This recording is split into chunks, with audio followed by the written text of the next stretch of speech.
আসেন ওয়াফাতুন নবী, শেষটা বলছিলাম নবীজির ইন্তেকাল। নবীজির ইন্তেকাল কেমন ছিল? আপনার আমার মতো না।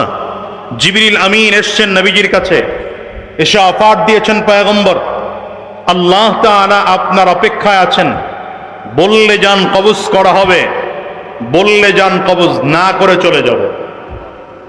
নবীজি অনুমতি দিয়েছেন। আচ্ছা বলেন, আপনার আমার কার কাছে এসে জিবরিল অনুমতি চাবে? কি কথা কয় না? ইদা জাআ আজালুহুম, ইদা জাআ আজালুহুম লা ইস্তাখিরুনা সাআতান ওয়া লা ইস্তাকদিমুন।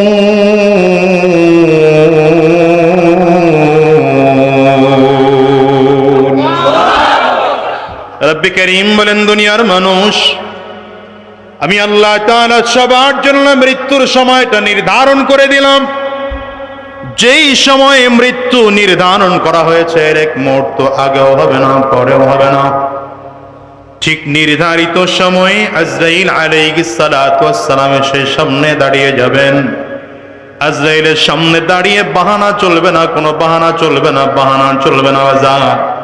আজরাইল আলাইহিস সালাতু ওয়াস সালাম যার সামনে যখন দাঁড়াবে, যে অবস্থায় দাঁড়াবে, আজরাইল তার জান সে অবস্থায় তখনই কবজ করে নিয়ে যাবেন। এজন্য পয়গম্বর সুলাইমান আলাইহিস সালাতু ওয়াস সালাম আল্লাহ পাকের একজন জলিল কদর নবী হযরত সুলাইমান আলাইহিস সালাতু ওয়াস সালামকে আল্লাহ তাআলা আদেশ করেছিলেন বাইতুল মাকদিস নির্মাণ করার জন্য। কোন ঘর? যেই বাইতুল মাকদিস নিয়ে এখনকার বেঈমানরা চক্রান্ত শুরু করছে। আমি বলি, চক্রান্ত করতে থাকো, চক্রান্ত করতে থাকো, এটা তোমাদের ব্যাপার। চক্রান্ত করাটা, এটার মধ্যে একটা চমৎকার ব্যাপার আছে। কি ব্যাপার? কিয়ামতের আগে হাদিসের ভবিষ্যৎবাণী পাওয়া যায়। ইহুদিরা এক এক করে করে করে করে সব এই ফিলিস্তিন এলাকার আশপাশটা নিয়ে এরা বসবাস শুরু করবে, দখল করে নেবে, এবং দাজ্জালের ফিতনার প্রধান সহযোগী হবে এরা। তো এটাই তো হচ্ছে। কিন্তু মনে রাখবেন, শেষ হাসি মুসলমানদেরই হবে, শেষ বিজয় মুসলমানদেরই হবে। কোন কাফির আর মুশরিক আর বেঈমানদের বিজয় হবে না। ঠিক কিনা? ঠিক না? আল্লাহুম্মা সাল্লি আলা মুহাম্মাদিন ওয়া আলা আলিহি ওয়া সাহবিহি ওয়া সাল্লামা তাসলিমান কাসীরান কাসীরা। أما بعد فأعوذ بالله من الشيطان الرجيم. بسم الله الرحمن الرحيم. لقد كان لكم في رسول الله أسوة حسنة. وقال تعالى وإنك لعلى خلق عظيم. ونحن على ذلك من الشاهدين والشاكرين. والحمد لله رب العالمين.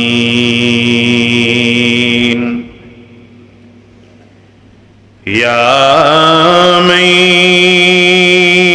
يجيب دعاء المضطر في الظلم. يا كاشف الضر والبلوى مع السقم.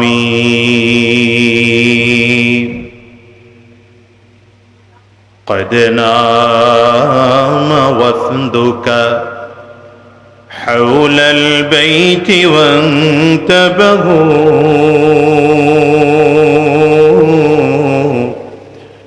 وأنت يا حي يا قيوم لم تنمي أدعوك ربي حزينا هائما قلقا فارحم بكائي بحق البيت والحرم لا إله إلا الله জোরে জবান খুলে আওয়াজ দিয়ে সকলে মিলে লা ইলাহা ইল্লাল্লাহ। এখনো সবার জবান উচ্চ হয়নি, আরো জোরে আওয়াজ করে লা ইলাহা ইল্লাল্লাহ।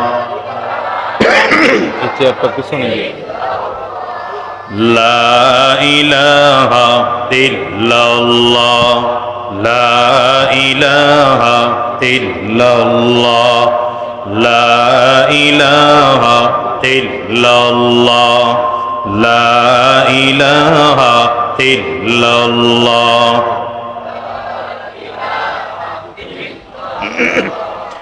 লা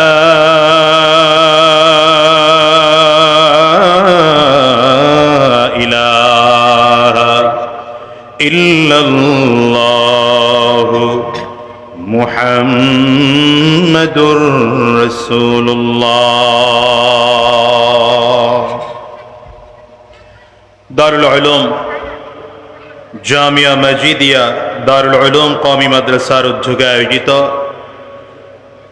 হাফেজ ছাত্রদের দস্তারবন্দি উপলক্ষে 2 দিন ব্যাপী 15তম বার্ষিক ওয়াজ মাহফিল, 2 দিন ব্যাপী মাহফিলের দ্বিতীয় দিন আজকে না, আজকে সমাপনী দিবস, সমাপনী অধিবেশন। আজকের অধিবেশনের মুহতারাম সম্মানিত সভাপতি, আজকের এই মাহফিলের যিনি প্রধান অতিথি ছিলেন, বিদগ্ধ আলেমে দ্বীন উস্তাজুল আসাতিজা, এগুলো লাগবে না, হযরতুল আল্লাম আল্লামা মুফতি ইমাদউদ্দিন দামাত বরকাতুহুমুল আলিয়া। আমার আগে চমৎকার আলোচনা করেছেন তরুণ উদীয়মান আলোচক, আমি যাকে জিন্দা লাইব্রেরি বলি, আহলুস সুন্নাত ওয়াল জামাতের একচ্ছত্র তরজমান, আমাদের উলামায়ে কারামদের গর্ব হযরতুল আল্লাম মুফতি রাজাউল করিম আবরার সাহেব দামাত বরকাতুহুমুল আলিয়া। গতকালকে আলোচনা করেছেন খতিবুল উম্মাহ হযরতুল আল্লাম মৌলানা হাফিজুর রহমান সিদ্দিক কুয়াকাটা হুজুর দামাত বরকাতুহুমুল আলিয়া। এত বড় বড় উলামায়ে কারামদের পরে আমার মতো ছোট মানুষ, অযোগ্য মানুষ আলোচনা না করলেও হয়, তবুও মাহফিলের শৃঙ্খলা রক্ষার্থে কিছু কথা বলবো ইনশাআল্লাহ। আমি যদি কিছু কথা বলি আপনাদের ধৈর্য ধারণ করে শুনবার মতো পরিস্থিতি আছে তো? নাই? কার কার হাত তোলেন? মাশাআল্লাহ, সচেতন, ধৈর্য আছে কার কার হাত তোলেন? মাশাআল্লাহ। কে তোলে নাই দেখেন তো ডানে বামে থাকে। যদি কারো ধৈর্য না থাকে, ফাঁকিবাজি হয়, তাহলে সে তুলবে না হয়তো। আওয়াজ দেন জোরে আল্লাহু আকবার, আরো জোরে আল্লাহু আকবার, চিৎকার করে জবান খুলে আল্লাহু আকবার। মাশাআল্লাহ। আওয়াজ যত বাড়াবেন আমার ওয়াজ তত বাড়বে, আর আওয়াজ যত কমাবেন ওয়াজ তত কমবে। কারণ হলো শ্রোতার আর বক্তার সাথে একটা আলাদা সম্পর্ক আছে। সম্পর্ক হলো শ্রোতার চেহারা, শ্রোতাদের মনোযোগ, শ্রোতাদের রিপ্লাইয়ের উপরে আলোচকের কথা বের হয়, ঠিক না? আর যদি আপনারা মরার মতো বসে থাকেন আর চিন্তা করেন হুজুর আনছি টাকা দিয়া, আসছে আরাম করে খাবে দাবে, ওয়াজ করে যাওয়ার সময় টাকা নিয়ে যাবে, আমরা চিল্লামু কেন? তাইলে ওয়াজ হবে না। আমি মাঝে মাঝে বলি, বাংলাদেশের মানুষ আলেমদের মূল্যায়ন করতে জানে না, কারণ হলো খুব সহজে আলেম পায়, খুব সহজে পায়। পৃথিবীর কোনো দেশে এত সহজে আলেম পাওয়া যায় না। বাংলাদেশে যেই পরিমাণ আলেমদেরকে যত সহজে পাওয়া যায়, যেমন আজকে যিনি ছিলেন আমার প্রধান অতিথি, যিনি ছিলেন মুফতি ইমাদউদ্দিন সাহেব দামাত বরকাতুহুম, হযরতের মতো একজন এই মাপের আলেম যদি অন্য দেশে হতো, তার সাথে দেখা করার জন্য সময় নেওয়া লাগতো, সময়। তিনি ওপেন স্পেজে আসতেনই না। এটা হচ্ছে গোটা পৃথিবীর আলেমদের অবস্থা। তো বাংলাদেশের মানুষের কপাল ভালো, নসিব ভালো, উলামায়ে কেরাম যেখানে ডাকেন সেখানেই চলে যায়। তারা আলাদা ভাবসাব নিয়ে চলে না, কারণ বিশেষ করে বাংলাদেশের উলামায়ে কেরামদের মধ্যে একটা উম্মতের দরদ কাজ করে। আসতে বলেন কেন, জোরে বলেন। এই জন্য আসলে মানুষ যেটা যত সহজে পায়, সেই জিনিসের মূল্যায়ন মানুষের কাছে তত কম। অথচ কুদরতের ফয়সালা হলো এমন, বান্দার যেই জিনিস যত বেশি প্রয়োজন, আল্লাহ তাআলা বান্দাকে সেই জিনিস তত সহজে দিয়েছেন। বান্দার যেই জিনিস যত বেশি প্রয়োজন, বান্দাকে কুদরতের ফয়সালা হচ্ছে এটা যে বান্দাকে সেই জিনিস তত সহজে দেওয়া হয়েছে। এই যে অক্সিজেন, নাক দিয়ে শ্বাস প্রশ্বাস নিচ্ছি, কথা বলতেছি এর ফাঁকেও শ্বাস নিচ্ছি, খাওয়া দাওয়া করতেছি এর ফাঁকেও কথা বলে না, শ্বাস নিচ্ছি। মনোযোগী হতে হবে। এই অমনোযোগী কোন শ্রোতা আমার এখানে থাকতেই পারবে না, এটা হতেই পারে না, এবং কথা বলতে হবে আমার সাথে। এই যে নিঃশ্বাস একজন মানুষের জন্য কত বেশি প্রয়োজন বলেন তো? বলেন, নিঃশ্বাস ছাড়া একজন মানুষ কয়দিন বাঁচতে পারে? একদিন তো বহু দূরের কথা, এক সেকেন্ড, একটু বাড়ায় বললাম, এক মিনিট অক্সিজেন ছাড়া মানুষ বাঁচতে পারে না। করোনার মধ্যে আপনারা দেখেছেন যে মানুষ অক্সিজেনের জন্য পাগল হয়ে গেছে। যা লাগবে তা দেব, তারপরে অক্সিজেন দিয়ে আমাকে বাঁচাও, ঠিক না? অথচ 70 বছর, 40 বছর, 50 বছরের হায়াত, প্রতি মুহূর্তে অক্সিজেন নিচ্ছি। বলেন, আল্লাহ তাআলা এটা কঠিন করেছেন না সহজ করেছেন? এই অক্সিজেনের পরে একজন মানুষের জন্য সব থেকে বেশি প্রয়োজন হচ্ছে পানি। কি? আপনি দেখেন, অক্সিজেন আল্লাহ তাআলা যতটা সহজ করেছেন, তার থেকে একটু কঠিন হচ্ছে পানি পাওয়া। পানি পেতে হলে কলে চাপ দিতে হয়, কল বসাতে হয়, অথবা কিনে খেতে হয়। তবে পানির দাম সব থেকে কম। বলেন, দুধের দাম আর পানির দাম কি এক? বলেন না কেন? একজন মানুষ যদি পুরো জিন্দেগিতে এক গ্লাস দুধও না খায়, সে মরবে না। কিন্তু একজন মানুষ যদি 3 দিন পানি পান না করে, সে মারা যাবে। কয়দিন? 3 দিন। এই জন্য শ্বাস প্রশ্বাস তার থেকে একটু গুরুত্ব কম পানির। এই জন্য আল্লাহ তাআলা পানিটাকে একটু কঠিন বানাইছেন। পানির থেকে আরো কম প্রয়োজন বান্দার জন্য খাবার। বলেন কি? যেমন বাংলাদেশের মানুষ আমরা ভাত খাই, তরকারি খাই। একজন মানুষ শুধু পানি খেয়ে 7 দিন বাঁচতে পারবে। 7 দিন। যদি খাবার না খায়, শুধু পানি খায়, তো লোকটা 7 দিন পরে সে অসুস্থ হয়ে পড়বে। এই জন্য আল্লাহ তাআলা খাবারের দামটা তুলনামূলক শ্বাস প্রশ্বাস বা পানি এর থেকে একটু বাড়াইছেন। কি কথা বলেন না? কিন্তু আমাদের দেশের ফল, এগুলো খুব বেশি প্রয়োজন না বান্দার জন্য, কিন্তু উপকারী। সারা জীবনে যদি একদিনও আপেল না খান, মরবে না। আপেলের দাম বেশি। কি কথা বলেন না? সারা জীবনে যদি একদিনও আপনি লিচু না খান, আম না খান, মরবেন না। এই জন্য ওটা পাওয়াটাও একটু কঠিন। কি ঠিক না বেঠি? এটা কুদরতের ফয়সালা এমন, যেই বান্দার জন্য যেই জিনিস যত বেশি প্রয়োজন, আল্লাহ তাআলা বান্দাকে সেই জিনিস তত সহজে পাওয়ার ব্যবস্থা করে দিয়েছে।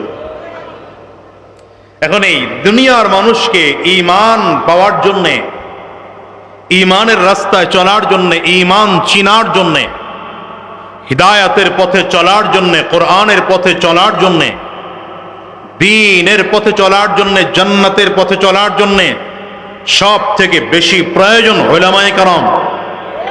বলেন কি প্রয়োজন? সব থেকে বেশি প্রয়োজন উলামায়ে কেরাম। কারণ উলামায়ে কেরাম ছাড়া কোরআন বুঝবো না। একদল তো আছে যারা বলে উলামায়ে কেরাম লাগবে টাকবে না, ওর কাছে কোরআন আছে আর সহিহ হাদিস আছে, আর কিচ্ছু লাগবে টাকবে না। আছে না একদল বলা? যারা বলতে থাকুক, তারা কতটুকু কোরআন বুঝে আর হাদিস বুঝে এটা হিসাব নিকাশ করলেই বোঝা যায়। এই উলামায়ে কেরাম জাতির দ্বীনের রাস্তায় চলার জন্যে, হিদায়াতের পথে চলার জন্যে, জান্নাতের পথে চলার জন্যে, ঈমানের পথে চলার জন্যে সব থেকে বেশি প্রয়োজন। এজন্য আল্লাহ তাআলা উলামায়ে কেরামদেরকেও জনগণের কাছে খুব সহজে আনার ব্যবস্থা করেছে। এই জন্য কদর করতে হবে। যেমন অক্সিজেন, কুদরতি দেওয়া অক্সিজেনকে যদি আপনি কদর না করেন, তাহলে ওই লক্ষ লক্ষ টাকা বিল দিয়ে অক্সিজেন নিতে হয়। ঠিক তেমন উলামায়ে কেরাম থাকা অবস্থায় যদি উলামায়ে কেরামদের মূল্যায়ন করতে না পারেন, এক সময় এমন হবে যে উলামায়ে কেরাম খুঁজবেন গোটা দুনিয়ার মধ্যে, আলেম পাওয়া যাবে না। জন্য আলেম লাগবে না লাগবে না? বলেন আলেম লাগবে না লাগবে না? এই জন্য বলছি, যারা আজকে বসছেন আলোচনায়, আমি দেখছি আসার পরে আবরার সাহেব কথা বলতেছিলেন, কিছু মানুষ খুব মনোযোগী হয়ে শুনেছেন, কিন্তু কিছু মানুষ আবার অমনোযোগীও ছিলেন। আমি বলবো একজনও অমনোযোগী হওয়া যাবে না। খুব মনোযোগ দিয়ে শুনবো ইনশাআল্লাহ। তৈয়ার? ইনশাআল্লাহর পাওয়ার ভালো না। তৈয়ার? স্টেজের হুজুররাই কয় না, তো আপনারা কি কইবেন? এরা চিন্তা করে আমরা কি আর কমু, আমাদের পক্ষ থেকে তো হুজুর আছেই, বলবে হুজুর। আপনারাও কইবেন? তৈয়ার ইনশাআল্লাহ? আবার দুই হাত উঁচু করে আল্লাহকে দেখাও। নারে তাকবীর, জোরে নারে তাকবীর, আর জোরে চিল্লায় নারে তাকবীর। আল্লাহ কবুল করুন, জোরে আওয়াজ করে বলেন আমিন। যেহেতু রবিউল আউয়াল মাস চলছে, ফ্যানটা একটু সামনে করে, খুব সামান্য হালকা বাতাস যেন লাগে, ব্যাস মাইক্রোফোনে না লাগে। হ্যাঁ ঠিক আছে। রবিউল আউয়াল মাস চলছে, এই জন্য রাসূলুল্লাহ সাল্লাল্লাহু আলাইহি ওয়াসাল্লামের সিরত সম্পর্কে কিছু আলোচনা করতেই হয়। নবীজির সিরতের আলোচনা বুঝতে হলে প্রথম পর্যায়ে নবীজির জীবনটাকে 3 ভাগে বিভক্ত করতে হবে। বলেন নবীজির গোটা জিন্দেগি কয় ভাগে বিভক্ত? সবাই কথা কয় না। এইখানে যারা বসছে এরা কথা বলে না, জোরে বলেন। কয় ভাগ? আঙ্গুল উঁচা করে দেখান। এই মাশাআল্লাহ, আঙ্গুল উঁচা করে দেখান। কয় ভাগ? প্রথম ভাগ মিলাদুন নবী সাল্লাল্লাহু আলাইহি ওয়াসাল্লাম। বলেন প্রথম ভাগের নাম কি? আরবি নাম মনে রাখবেন, বাংলাটা না। বাংলা মনে রাখলে পরে আবার প্যাচ লাগায় ফেলাবে পাবলিক। প্যাচ লাগানোর লোক সমাজে আছে, তো জন্য আরবিটাই মনে রাখবেন। বলেন প্রথম ভাগের নাম কি? মিলাদুন নবী। প্রথম ভাগের নাম কি? মিলাদুন নবী। মাঝখানের ভাগটা একটু পরে বলি। শেষ ভাগের নাম ওয়াফাতুন নবী। বলেন শেষ ভাগের নাম কি? ওয়াফাতুন নবী। বলেন বলেন বলেন। এই মোবাইল হুজুর টিপা যাবে না, এখন বন্ধ করতে হবে। শেষ ভাগের নাম কি? ওয়াফাতুন নবী। মাঝখানের ভাগের নাম জন্ম থেকে ইন্তেকাল পর্যন্ত, এই ভাগের নাম হচ্ছে সিরাতুন নবী। কয় ভাগ?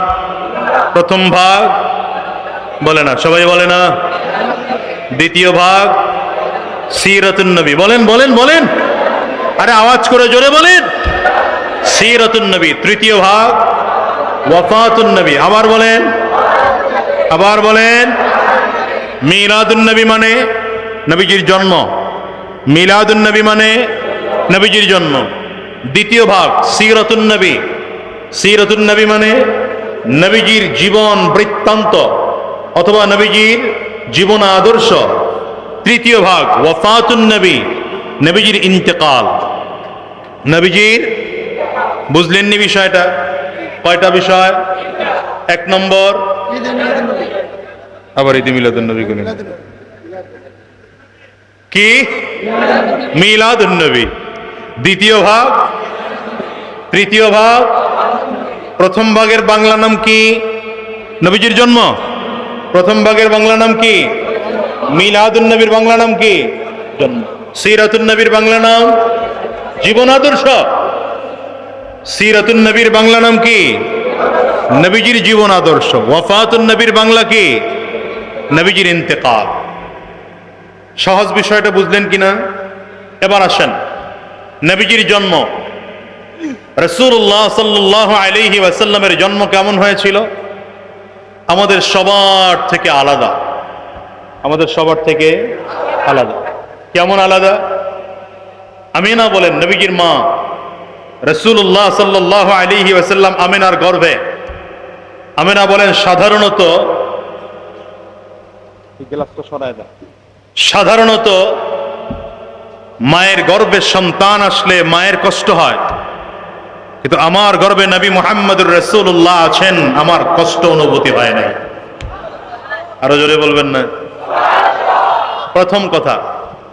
দ্বিতীয় নম্বর, নবীজি যখন জন্মগ্রহণ করে, একজন মা যখন সন্তান প্রসব করে, এই মায়ের এত পরিমাণ ব্যথা হয়, ডাক্তারদের গবেষণা হলো এই ব্যথা যদি 10 জন পুরুষকে সমান হারে ভাগ করে দেওয়া হতো, তাহলে 10 জন পুরুষ ব্যথা সহ্য করতে না পেরে মারা যেত। অথচ আমেনা বলেন যে আমার মুহাম্মদকে আমি জন্ম দিয়েছি, প্রসব করেছি, আমার কোনো ব্যথাই অনুভূতি হয় নাই। আরো জোরে বলতে হবে।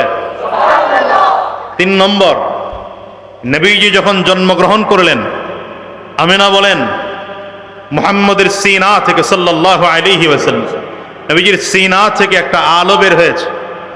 এই আলোতে রোম, কায়সার, এই বড় বড় এলাকার বড় বড় বিল্ডিং গুলো আলোর মধ্যে দেখা দিয়েছে। কয়টা বললাম? 3টা। 4 নম্বর, রাসূলুল্লাহ সাল্লাল্লাহু আলাইহি ওয়াসাল্লাম জন্মগ্রহণ করেছেন আমাদের মতো নয়। জন্মগ্রহণ করেছেন আমাদের সিস্টেমে না। সাধারণত আমাদের বাচ্চা জন্মগ্রহণ করলে নাভি কাটতে হয়। ওটাকে কি বলে? নাভি নাকি? নাভি বুঝলেই তো বুঝেন। রাসূলুল্লাহ সাল্লাল্লাহু আলাইহি ওয়াসাল্লাম জন্মগ্রহণের পরে দাই ধরে দেখলেন যে রাসূলুল্লাহর নাভিটা কুদরতিভাবে কাটা রয়েছে। কয়টা গেল? 4টা। 5 নম্বর, রাসূলুল্লাহ সাল্লাল্লাহু আলাইহি ওয়াসাল্লাম জন্মগ্রহণের সময় আমাদের সন্তানরা খাতনা অবস্থা ছাড়া জন্মগ্রহণ করে, নবীজি খাতনা অবস্থায় জন্মগ্রহণ করেছেন। কয়টা গেল? 6 নম্বর, রাসূলুল্লাহ সাল্লাল্লাহু আলাইহি ওয়াসাল্লাম জন্মগ্রহণের পরে শারীরিক অবয়ব আকৃতি এমন ছিল, মনে হয় যেন নাক আর কপালটা জমিনের মধ্যে ঠেকিয়ে রবের দরবারে শুকরিয়া আদায় করে সাজদা দিচ্ছেন। কয়টা গেল? 6টা। 7 নম্বর, সাধারণত সন্তানটা জন্মগ্রহণ করলে সতর ঢাকা থাকে না। রাসূলুল্লাহ সাল্লাল্লাহু আলাইহি ওয়াসাল্লামের জন্মের সময় কুদরতিভাবে আল্লাহ তাআলা সতর ঢেকে পাঠিয়েছেন। এবার আপনাদের কাছে প্রশ্ন করি, নবীজির এই পদ্ধতিতে জন্মগ্রহণ করতে পারবেন এখানে এমন কে আছেন? বুঝেন এই কথা? নবীজির এই যে 7টা, আরো বহু আছে, মৌলিক 7টা কথা বললাম। এই 7 গুণ নিয়ে কেউ জন্মগ্রহণ করতে পারবেন এখানে এমন কে আছেন? আপনি মায়ের গর্ভে, সিস্টেমই তো নাই, আপনি তো হয়ে আসছেন অলরেডি। এখন মায়ের গর্ভে যাওয়ার সুযোগ আছে? কথা কয় না, হা করে তাকায় রয়েছে। সুযোগ আছে? মাকে কষ্ট না দিয়ে জমিনে আসার সুযোগ আছে? জোরে বলে না, বুঝে না কথা। ছাত্র আমার ভালো না। হ্যাঁ আছে, সুযোগ আছে। নবীজি জন্মের সময় যেই অলৌকিক ঘটনা ঘটেছে, আপনার আমার দ্বারা সুযোগ আছে? এজন্য আহলুস সুন্নাত ওয়াল জামাতের উলামায়ে কারাম বলেন, আমরাও বলি নবীজির মিলাদুন নবী জানার বিষয়, মানার বিষয় না। মানা যায় না ভাই, কথা ভাই, মানা এই জন্য জানার বিষয়, জানতে হবে। নবীজির জন্ম বৃত্তান্ত জানতে হবে, এটা ঈমানি দায়িত্ব। কি কথা বলেন না? নবীজির মিলাদ জন্ম পালন করা সম্ভব না, কারণ নবীজি যেভাবে করেছেন ওইভাবে করতে হবে। কি কথা বলেন না কেন?